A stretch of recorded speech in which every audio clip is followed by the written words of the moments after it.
ang laban ng ating mga timeless champions. Nakalamang na ang Aurora Gaming in their wonderful scaling lineup na napabilis ang kanilang snowball. Ang tanong, mapapatagal kaya ng Team Liquid Philippines ang serye na to to a game number 3? Pasok na tayo sa Land of Dawn. Let's look at the early game. Ano bang ine-expect natin na pwedeng mangyari in the early parts of this game? Honestly, major requirement for TLPH na ipanalo yung early game. Every turtle, they should be able to win. Kasi yun lang yung kayang gawin ng lineup nila. In terms of scalability, yes, kahit paano, kaya naman nila makipagtapatan sa damage, but they're against Akari na kayang mag-shred ng mga frontliners for the side of TLPH. Ang problema kasi, kaya silang i-kite. This time around, yung kite nasa side na ng Aurora. They have the glue, they have the grok, and also do take note, yung Valentina pwede rin kopyahin yung lapu-lapu. Oo nga pala. Sabay pa tayo. Sabay tayo. Hindi, na-realize ko din lang kung gaano kalaking problema kasi yun eh. Yung tipong nagbe-bravest fighter yung Valentina sa harapan ng marksman mo. May dagdag frontliner eh. Ang hirap, di ba? May Kite Brothers na nga. Literally kite. And then yung pwedeng mga mag-play dito for Aurora and as well as for TLPH. Parang masyado tayong skill-based dependent din sa mga pasok din later on ni Sanford. And sa totoo lang, no, when we look at the Gisun Shin, isa rin yan sa mga mailap talagang hanapin when you are a Fred rin. Yes, makakapag-dash ka, siguro makakahit ka ng konti. But if the traceless is available, you're technically baited out. Kumbaga, napakahirap kasing stun ng YSS na maganda yung tempo ng traceless. Kaya sobrang importante talaga ng early game dito for TLPH. If they are able to win it out, kaya naman nila makipagsabayan versus Aurora, enough yung kanilang frontliners para maprotektahan itong Granger pati na rin yung Kimi. But that's a big if. Kapag hindi na nakuha yung early game, medyo aabot sa punto na parang kailangan sobrang lulupit mo pumindot at mag-layer ng mga crowd control para makalabang ka sa Aurora. And in terms of turtle fights, no, lamang naman ang Fred rin dyan ng maaga. I think it still holds na kahit sa meta na to na medyo hindi na nabibigyan ng big importance sa Fredrin, ay napakahirap pa rin pong labanan ng Fredrin in the early turtle fights. Pero nandiyan na si Light na still level 3. Wala pang access sa Tectonic Charge. Tama ka naman dyan. Do you have the layer of sustain dito and the Guardians from TLPH? Papasok na dyan yung Earther Numpad pero Sanford nagwawala. Katulad kanina, sabi ko lang nakaasa rin tayo sa kung ano nga ba magiging timing for TLPH. Timing naman doon na rin. Edward! Easy pero mahuli pa rin sila ni Edward. And then spread with a grab. Sasabutan si JB, ibabalik sa laban. Nagkakagulo-gulo ng targeting pero hindi magugulo dito is yung pagtakas nga ni Edward na tuloy-tuloy pa rin nakabate. Mukhang first blood ba makuha dito nila Sanji with a jetpack. Yes, indeed.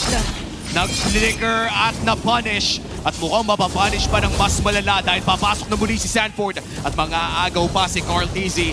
Nagpakita ng aggression ng Aurora Gaming at mukhang nalugi pa sila doon. Yeah, yun talaga yung strength ng lineup dito ng TLPH. So many frontliners. Lalo na't may revitalize pang kailangan i-burn through dito for JP. For Aurora, medyo kulang pa yung kanilang damage ng early game. You have to respect itong frontline aggression na ginagawa ng TLPH. Unfortunately for Demon Knight, ginamit niya yung retribution niya sa auto-invade mula kay Carl Tizzy.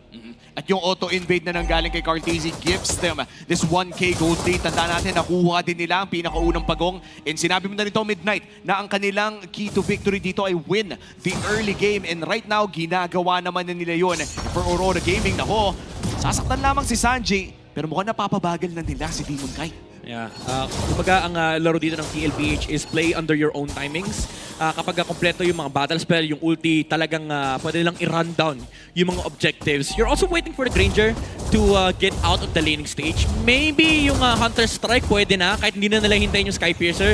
Kasi yung lane-to-lane na transition pwedeng gamitin ng TLPH para yung sakit ng mga bala. Kakasabi lang natin na transition. There's going to be the bullets here for Oheb. Gandang front yung for Light but still delikado. You mentioned yung early talaga is for TLPH.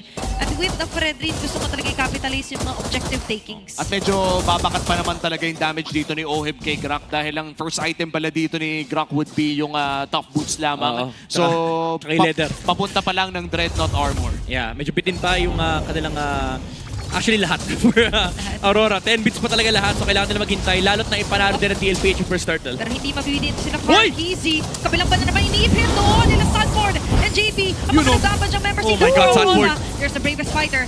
Light trying to run away. Pero makasusunda pa rin sila dito nila Sanji. 5 miyembro ng TLPH ang nakaabang. Sobrang daming battle spells na na-burn doon, Midnight. Oh, and for Aurora, they're trying to deal with the front lines of TLPH, but I don't think it's the right call. Part 2 agad. At ngayon yung magiging call nila is to take down Light. There's going to be that Next Sonata connecting onto light. Akala ko talaga, men, nung nalagyan na ng Earthen Rampart, akala ko play na ng Aurora Gaming, but TLBH, no ngayon kung wala na kaming exit, wala namang kaming balak umalis. Kaya nga, may revitalize pa kasi. Yue, Davis Ayaw Fighter. umalis. Anong exit? Ito, entrada. Entrada para sa TLPH. Makabasag, mabawasan yung mid-tier turret para sa Aurora. Bitin pa. Yung Aurora, ang pinili nila dito for the first two turtles is contest. Na parang nangarap sila na mapigilan yung early game dito ng TLPH. Now, they're under the spike. Ito yung window na kung saan malakas yung lineup ng TLPH. Sobrang daming Brusco sa side ng TLPH. Pati yung Brusco ng Onyx, hiniram nila. And for Aurora, kulang pa talaga yung kanilang damage. Kailangan pa talaga mag-farm dito if you're Aurora Gaming. Hindi pa naman ganun kalaking gold lead para sa side ng TLPH. 2,000 pa lamang ito, but in terms of base numbers ng ganitong level for the picks of the side of TLPH, dito mo talaga masasabi na the picks matter eh. Ito yung mga picks na kahit ganito pa lang yung pera, sobrang sakit na. Yeah. And they're also playing under the conditions, no? Ganda rin nung ginagawa ng TLPH na lagi nauuna si Sanford. Even if kailangan niyang ibigay yung kanyang katawan, kasi alam niya wala namang damage eh. Kasi may layer ng crowd control na pwedeng lumabas. Kaso nga lang, yung tawag ngayon ni Light, ang kanyang iaalay, makaiwas lang at makatakas doon si Domekite. Andiyan pa rin naman. Yung mga bullets na mangyayari galing kay Sanji. But still, para sa Aurora, they're taking things slowly muna. That's a big flicker though from Doming Kite. This is a signal for TLPH na yung next objective nila ay super clear. Pwede nilang kunin yung pagong at magrumekta sa mid and also go to the bottom lane. Walang choice ang Aurora kundi humarap ng trade. It's gonna be hard. Walang flicker dito yung carry. Pero mukhang mahanap nila ng bagya. Pero makakapag-purify naman si Sanji. That's gonna be the turtle.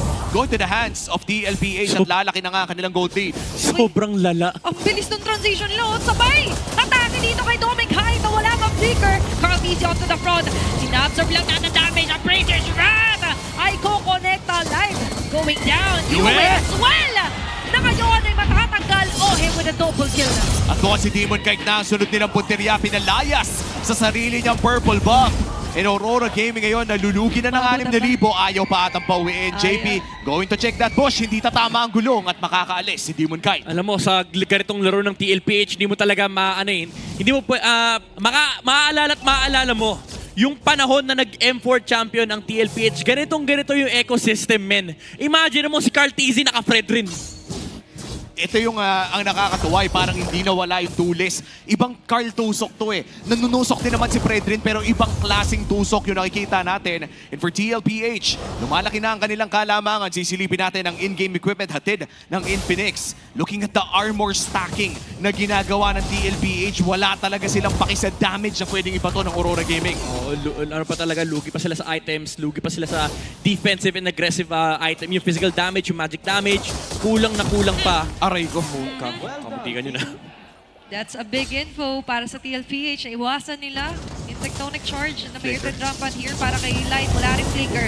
So ngayon yung chance nila para umatake. Tuloy-tuloy pa rin naman sa damage dito para kay Sanji. May ibig ng sitwasyon. Edward? Si Edward nakakapit with grab. Kaso nga lang siya yata hindi ka-grab by the neck dito nila. Ohe with a mega kill. Kinalabit ng dating kakampi, pare. With that Death Sonata at mataba na nga si Ohib dito, pre. Imagine, ganun kakapal yung stacks ng kanyang Skypiercer. Tinanong kanina yung mga tao anong favorite yung meta. Sabi ni Oheb, na-miss ko yung ube. Ganito sila nun. 4 Protect 1. Si Oheb yung funnel ngayon. Imagine mo, nasa era tayo ngayon na si Oheb yung funnel, hindi si Carl. Diba? And nagre-reflect talaga Emily dito na kaya talaga ng iba't ibang variations para sa TLPH. Napapagana nila to. 0-6 by the way yung kill score natin. Sobrang tindi kasi nung na-establish na win yung lead ng TLPH because of the fact na sinubukang i-contest ng Aurora dito yung TLPH without any trades whatsoever. Kapag natalo ka, ganito talaga yung mangyayari. Death ball for TLPH. Aray ko po. Aray ko po. Ay! Solo nga ba yung kill na yon? Demon kahit makaka-exit pero duguan. Ito yung mga kinakatakutan kay Sanford, pare. Kapag nakikita niya yung mga jungler, marksman, mage, kahit sinong mas malambot sa kanya, kahit sino, ay bigla na lang niyang ultihan ng ganun. Oh, ganun talaga kasi kapag mas mababa HP mo, nakaupo si Sanford sa tuktok ng food chain. And TLPH, alam nila pagkain lahat ngayon mula sa Aurora. And this might just be a big push para dito sa TLPH. May Lord sa baba at kontrolado nila ang wave doon sa taas. May Holy Shield pa naman for Aurora Gaming and that's gonna pop right now. Ibig sabihin yan yung susunod na mga wave ay mas mahihirapan dumepensa ang Aurora Gaming. The flickers are available para dito sa TLPH. No flicker for Edward at tatampa na nga yung Lord sa baba. Will they go for a perfect game? Gustong-gusto pa rin dito ang TLPH with a 10k gold lead. Generator that part. Conceal play para kay Carl TZ. Wala tatamaan pa siya dito sa pag-jump in si Sanford. Pero tatamaan dito si Edward. Galing dito. Aray! Back ni Sanjay. Ang unstoppable kill para kay Oheb. Tuloy-tuloy pa rin sa pag-abante dito ang Cavalry as they make their way onto the base itself. At sila Light ngayon ay struggling man pero kinakaya pa rin depensa ang Lakalambase. At may top lane wave pa. Pwede na atang i-end ito ng TLPH. Pwede. Nakaabang na rin din sila Cartiz and Sanford just waiting for the next wave of minion na incoming ngayon sa may bandang gitna. Ayun o! Sanford! Getting on the line of fire as TLPH ngayon ay nagkakagulo-gulo man pero isa lang objektiba. Tapusin ang game number 2 na pabor sa kanila.